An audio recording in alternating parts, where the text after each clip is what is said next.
afternoon and evening, Supercoach Elites. Welcome back to another Supercoach Elites podcast, proudly sponsored by the Patreons at patreon.com/SC Elites and our mates over at Elites Breaks. Hit them up on Facebook and Instagram. My name's Corey, and again, no Bonds Express, but we've got the one, the only, David Fotheringham here with us today. David, how are you? Oh, choo, Corey. Yeah, Well, that's I'm right. glad you've done that, because there was actually no conversation about that, and I was going to say, could you give us your best choo-choo? Oh, choo. That's right, Corey. Frothy's back. And we're here to discuss our favourite kind of fantasy, Corey, which is obviously the AFL kind, Supercoach. And it is a pleasure to be here. Thank you for having me. You're a natural at this, mate. You might give the call up more often. Oh, no, we can't be kicking the big fella off just yet. Yeah, so look, I wanted to do a little mini-series, just kind of catching up with a couple of our Patreon members, seeing what they're looking at, because it's still very early, so it's good to just have a chat, get some Supercoach talk going out there, and we thought none better with the back-to-back Supercoach Elites Cup winner, Froffy. Now, you will be referred to as Froffy. I had the formality at the start, but it's very rare that anyone calls you by your full name or even your first name. I think there's probably the only one in the Patreon Discord to call you David from time to time. Scotty's the only one. So, yes, no, Froffy. Now, back-to-back cup winner. Tell us what that feels. For those who don't know, every year we run a big cup competition. I think we had 130-something teams in it last year, and you were the last man standing. Yeah, it was it's pretty exciting to win back-to-back. I was excited year before, 2022, to win it. I would have been pretty annoyed if I hadn't, because of how good my team was that year. It was sort of the season that everything went well. Team was like flying, mainly due to a few things like trading at the right time and not trading players that everybody jumped off of.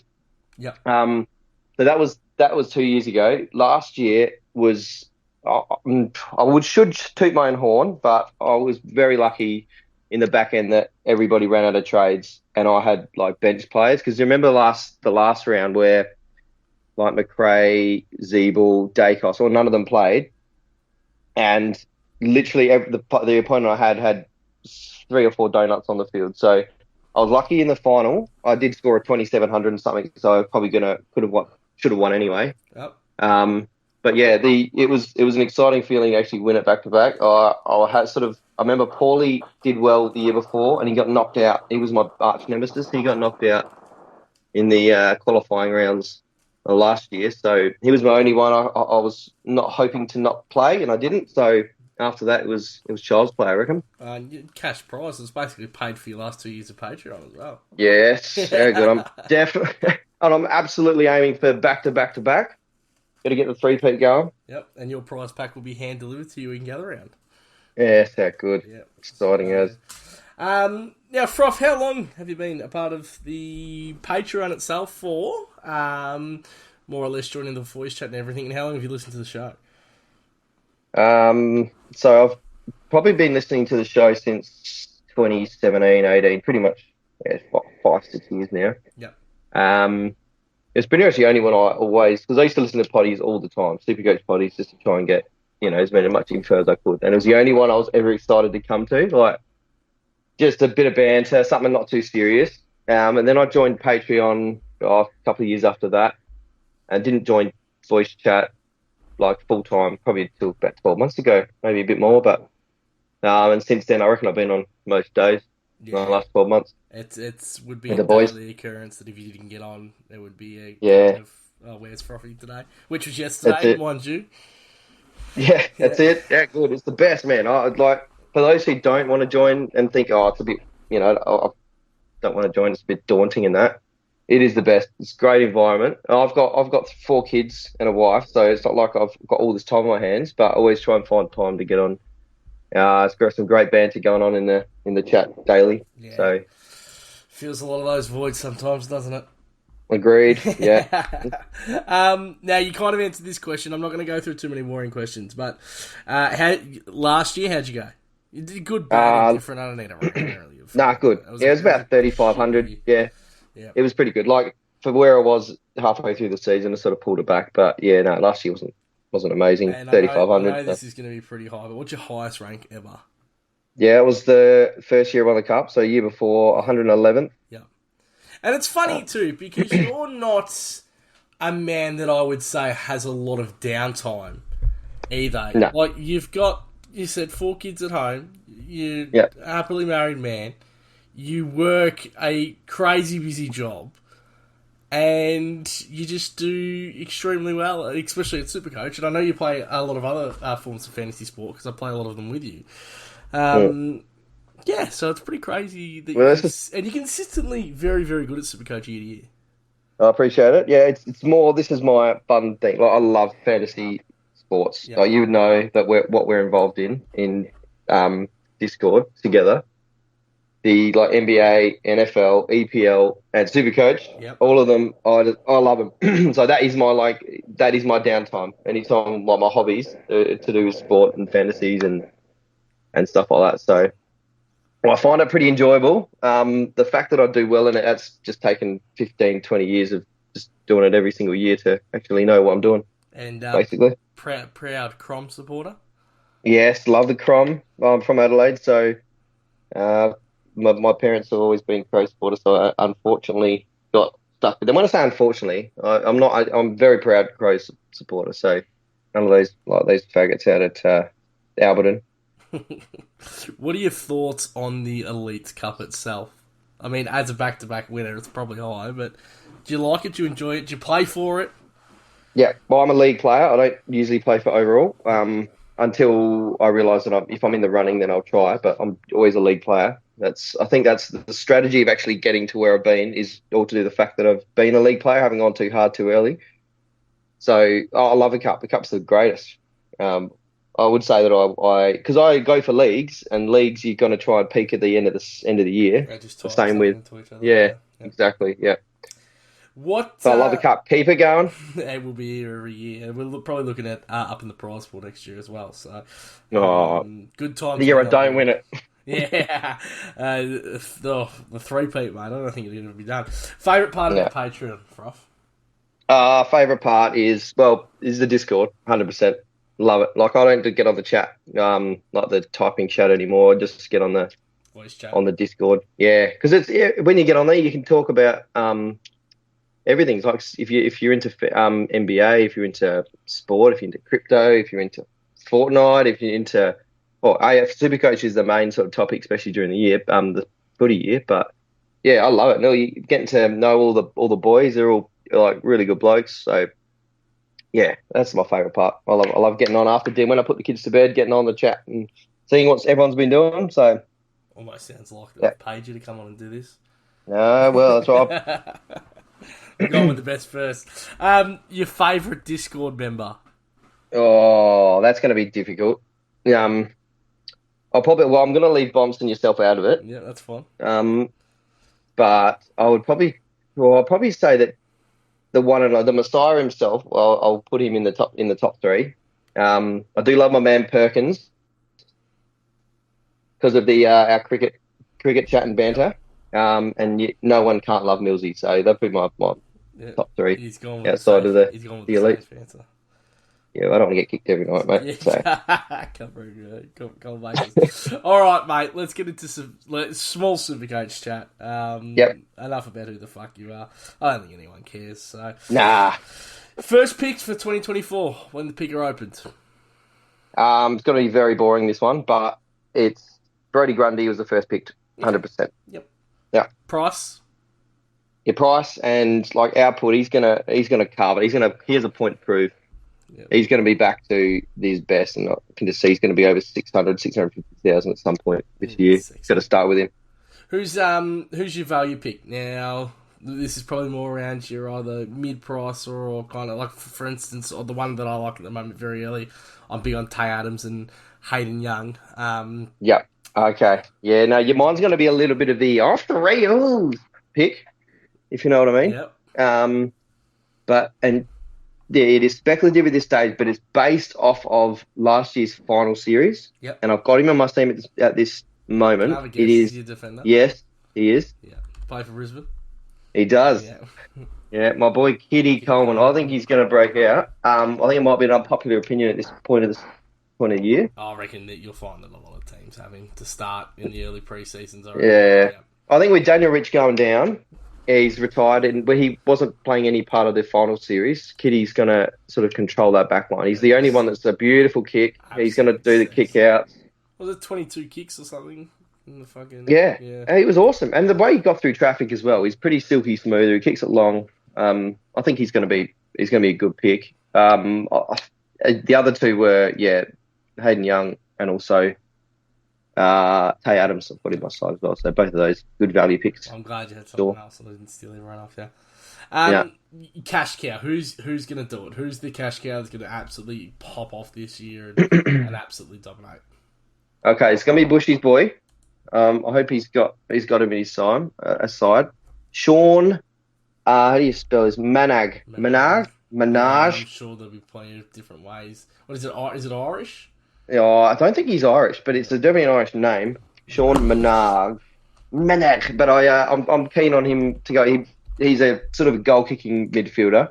Kicked 8 and had 30 or something in the final. Big Shauno of the VFL. Yeah, Shauno. So he's my pick for the cash cow. I do like Ben or Daniel Curtin for the Crows. Yeah, I think he's a good pick too. Yeah. But yeah, a few cash cows this year. I'm excited about. Quite a few rolling around. Structure now. It's very, very early to talk about this. Do you think you'll be more of a guns and rookies approach this year, or do you think it's going to be mid-price madness again? Will it change from line to line? What's kind of caught your eye early? This year, I think we're going to be going back to guns and rookies, just based on the mid prices we've got. But that could change, I think, if some of the mid prices put their hands up. Like looking at my side, I think my forward line's got 2, and I've got 1 in the back line, which is sort of between that 200 and 400,000 range. I've got no one else. So I'm going to say guns and rookies is the structure. That's my early feel. Yeah. And I don't know about you, but going through the lines, did you find one of the lines easier to fill than the others? Ruck. Yeah, Ruck, obviously. That's easy one. Going through... I reckon I found the defence pretty easy. Yeah, that's the line I could easily put another premium in. Like I just couldn't decide of any of the midfielders, and I couldn't decide which. The forward line was a mess. There was a lot to pick from in the midfield. Yeah, and I just don't see any value in any of the picks really. Like they all seem like they're going to be around about the same or lower. Like, and we don't know what's going to be happening with the guys like Petrarca and Oliver. Like if Oliver starts, he's had a pretty crappy sort of pre-season, but if Oliver starts, by the time it kicks off, that's right. Yeah. It's been a shocking year last year, but his Supercoach output, if he comes in round 1, he still could be a pick. And everyone's trying to avoid him, but who knows? Yeah, and it's funny that you say that too, because the forward line, like the only reason I'm like, maybe was it hard? Was it wasn't? Was it hard or not? It was super easy picking the first 2. Slapping McRae and Taylor Adams in there was pretty fucking easy for me. But then the rest, I've gone a little bit mid-price crazy in there for now. They're all just placeholders. That's it. It's like having Tom Lynch. It seems like if he scores 5 goals or 6 goals in a couple of games early, he's just money for jam. But then you got to choose between like Billings and Harms and James Jordan and whoever else is on that 250. That price point. Yeah. You just don't know which one. You want to try and find out what their role is first, because all of them have come from different teams. Which one's going to have the best role? That's probably what we're looking for. James Jordan playing a wing. Does Billings get that wing half forward flank role? Harley Reid's even 210. I mean, he's going to go straight to the midfield, or are we playing with a fucking forward flanker? The Tom Lynch one, what's his last 4 years? His round 1 score 64, 72, 59, 79. No, Nick Rewell, not fit at the moment, barely even walking. But if you play round 1, you're probably going to pick him. It's a lot up in the air. Agreed. Yeah, and I think that's the thing about these mid prices is there's a reason why they're cheap. Even Zach Williams in the back line, like you can't not start him, but I'm scared. A guy coming off an ACL, and he's make it to round one, like realistically. no, that's it. Oh, he's just a walking injury, isn't he? That bloke. Yeah. But at the name is there, and same with a lot of the rookies. You see the names I don't know much about the rookies, but you see names like Caulfield, and you see names like Darcy and Zach Reed, Gibkiss. Yeah, Zach Reed. Yep, Yeah. Gibkiss. All those guys that you just and like Clark from Geelong who didn't play much last year. It's like, oh, their names. Cooper Stevens, I've got him at the moment. Jeremy Sharp, but who knows? Like Matty it Roberts could all change. got injured. There's a lot of them. Yeah, that's it. So yeah, fuck. I just thought. Oh, now you said before you're a Crows man. Yeah. How many Crows boys you got in the team? I've only got the two, which is I've got Rory Laird and Curtin. I'm tempted. I've got the same two, to be honest. I'm tempted with a 490 Matt Crouch, but that is just that's biased as when it first opened. I had Matt Crouch in there. Yeah, it's just that price point, isn't it? If he was 50 or 100k cheaper, at the end of the year, and yeah. So I've only got two Crows boys. I've got a question for you, Corey. Yeah, man. Bontempelli, is he in your current draft? Yeah, he's in there at the moment. Yeah. Same. I was just didn't want to start him, but I couldn't see a world where I didn't have that captaincy option. Yeah. The injury to Baz kind of helps, almost does solidify that. Yeah, I don't know, but at 7:24, I mean, I was playing around and I finished the team the other day, and I don't play around as early this year, which is good. I reckon the good thing is I think a lot of the conversation I've had with a lot of people is they're kind of letting it go. I mean, like me and you, we both just finished NFL fantasy. Both won our leagues, which is pretty good. We both play Premier League and we play NBA, which is absolutely daily. I think that's good at keeping me away from Supercoach for now. More or less, my Supercoach study is just general research. Yeah. So that's more of what I do on the Supercoach front. I don't fuck around with my team too much here. I built a team and I finished my team. And I think I had 240,000 or something in the bank. So I've still got a completed team now. I got 152k, and I finished the team with that money in the bank. And I'm like, well, fuck, I can go straight to Bontempelli here. You know what I mean? 100%. Well, I think there's a lot of value in that midfield as well. When you look at like Took and Jack Steele, the names that have been 650 plus in the past, they're coming in at under 550 this year, and it's like, can you trust them both? Yeah. Can you trust one? Like I've got them both in my side at the moment because of just the value there, and that sort of helped me get up to Bont as well. Yeah, well, there's a lot of like Lockie Neal. You know, we haven't paid sub 6, probably 670 for Lockie Neal for like 3 or 4 years. He's just come off of Brownlow. Why wouldn't he be up to the same sort of standards again? Go on. Sub 600. Grundy without another ruck, who knows what Sydney going to do, but fuck. Yeah, and how disrespected are we, giving Team English? He's a beast, and he could average 130 this year, but we're like... I think the best part of the pre-season for everyone, a bit of a spoiler alert, is going to be me and Bonts going head-to-head with Gorn v English, because he's huge on Team English. Massive. He's probably not wrong. He probably should finish number one English again. And I think it will happen, but I'm not going to pay 700 because I don't think he's going to be at that price. Where Bonds is the opposite. He's like, I've got the money there, I'm going into Team English. It's, you're a fucking idiot if you don't have him. So, I'm looking forward to those arguments. I need to kind of arm my gun with as much as I can before he actually rocks up to a podcast this year. It's going to be interesting. There's probably a discussion to have in the next couple of podcasts, whoever you do it with. I think a discussion about what buy structure, especially closer to the season starting, how buy structure is going to affect everything. We'll have a big chat about that. And I mean, even that round one that's not round one, round 0 or whatever, how it's, it's going to affect scores, but not Supercoach, and there's still unlimited trades, and cops. Fuck it, cops. I don't know. I'm just going to throw a random team out there. You get a forward that kicks a bag of 6 and scores 130 that you would never even normally look at, and probably going to score 40s the next couple of weeks. Well, people putting him in their side because they're not going to be chasing the points, they're going to be chasing the price. And you know, like once that's out, what happens? And there's going to be a lot. Like I actually think the Buy podcast, when we get around to this and have a chat, is going to go for quite a while. Yeah, yeah.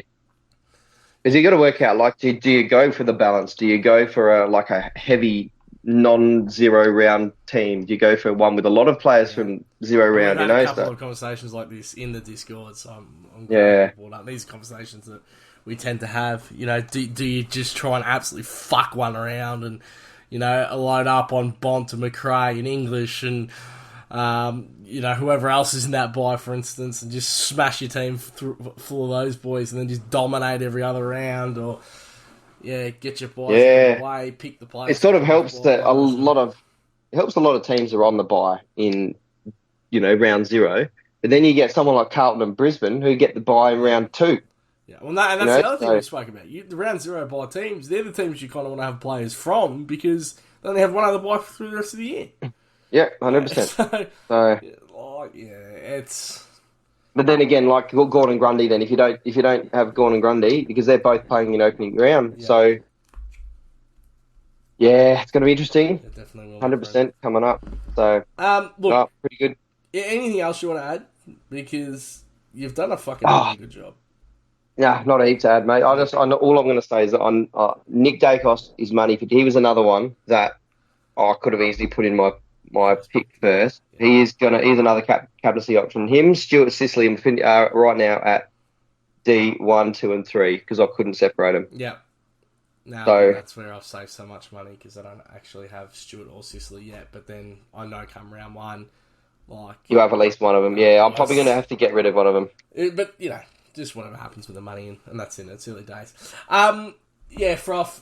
Big thank you. You come here well and truly ready. You've kind of blown me away with everything.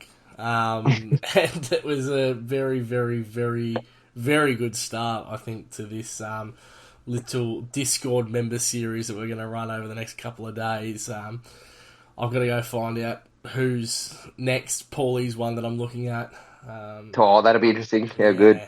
And probably talk about crypto for a good half an hour before you start. But a couple from there. Yes, Froff. Like I said, there's nothing else you want to say? Nah, it's all good. Appreciate you having me on. Look forward to the season starting, mate. I've got a feeling that you might feature again throughout the year, if I'm going to be honest with you. If you're happy to come back. So I love it, mate. But Alitas, on behalf of myself, Froffy, and the Patreons at patreon.com/SC Elites, peace out and thank you for listening.